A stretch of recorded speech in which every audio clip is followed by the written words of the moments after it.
अस्सलाम वालेकुम students. सरदशान learning network में खुशामदीद। आज का लेक्चर है solve by computing square method. ये सॉल्व का मेथड है, ये O1 स्टूडेंट्स जो ग्रेड 9 O लेवल्स और आखान बोर्ड सबके लिए ये थोड़ा सा कॉमन टॉपिक है, जिसमें हम सॉल्व का मतलब ये होता है कि इक्वेशंस में आपको वेरिएबल की वैल्यू फाइंड करना। और आगे लिखा बाय कंप्यूटिंग स्क्वायर मेथड। तो कंप्यूटिंग स्क्वायर मेथड के लिए मैंने पहले ही आइडेंटिटी लिख दी है, x+1 का होल स्क्वायर।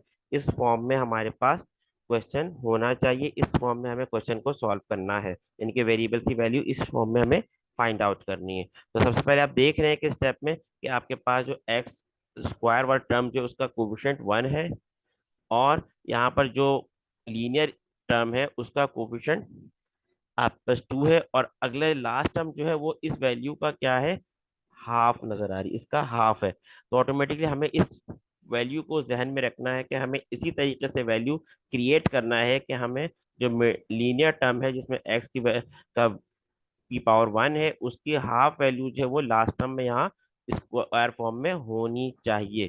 तो यहाँ भी अगर हम कोशिश करें इसी फॉर्म को देखने का, अगर एक्स स्क्वायर यहाँ प्लस 3x, अब यहाँ पर आपका कोफिशिएंट क्या है, हमारे पास 3 है, इसकी हाफ वैल्यू स्क्वायर फॉर्म में यहाँ मौजूद होनी चाहिए, यानी कि हम यहाँ पर ऐड करेंगे 3/2 का स्क्वायर। अब ये इजाफा हमने अपनी तरफ से किया ताकि ये इस फॉर्म में कन्वर्ट हो जाने कि जो लीनियर टर्म का जो कोफिशिएंट है उसकी हाफ वैल्यू स्क्वायर के साथ यहाँ पर मौजूद है। 2 का हाफ यहाँ 1 स्क्वायर के साथ मौजूद है, तो इसलिए यहाँ पे 3 का हाफ 3/2 स्क्वायर फॉर्म में यहाँ मौजूद है। ये इजाफा हमने किया ताकि इस फॉर्म में कन्वर्ट हो जाए, फर्स्ट टर्म का स्क्वायर प्लस फॉर्मूले के मुताबिक लीनियर टर्म और उसी का हाफ का स्क्वायर यहाँ पर मौजूद हो।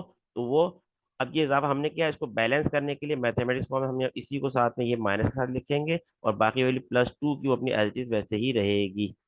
अब ये वैल्यू पूरी पूरी आपकी आइडेंटिटी को फॉलो कर रही है, जिसकी वजह से वो ऑटोमेटिकली x+3/2 के स्क्वायर में कन्वर्ट हो जाएगी।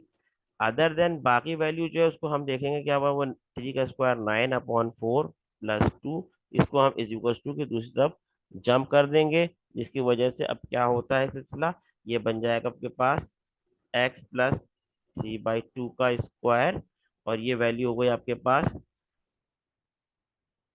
9/4 और -2।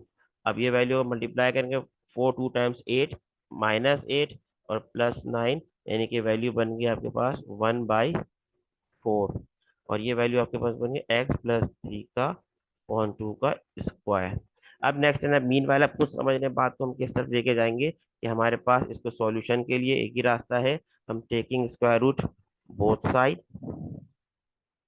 आंसर क्या हुआ हमारे पास, x+3/2 इज इक्वल टू ±1/2। अब यही वैल्यू एक दफा प्लस के साथ, एक वैल्यू वैल्यू माइनस के साथ लिखी जाएगी, और जिसकी वजह से वैल्यू 1/2 और x+3/2 इज इक्वल टू -1/2 लिखी जाएगी। सॉल्व करें, क्या होगा, x equal to 1/2 -3/2, answer 1 - 3 -2/2, result आ गया 1। क्योंकि डिनोमिनेटर सेम थे तो हम न्यूमरेटर को हमने सेपरेट कर दिया। यहाँ भी यही सिलसिला है, x इक्वल्स टू -1/2 और -3/2।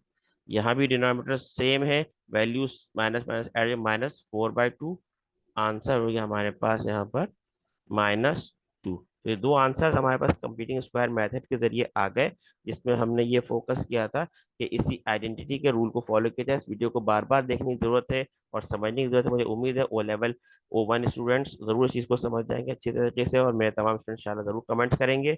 इन सारे कमेंट्स का मुझे इंतजार रहेगा। अपना ढेर सारा ख्याल रखिएगा। लेक्चर समझ में आया जरूर लाइक शेयर सब्सक्राइब कीजिएगा। थैंक यू, बहुत शुक्रिया, अल्लाह हाफिज।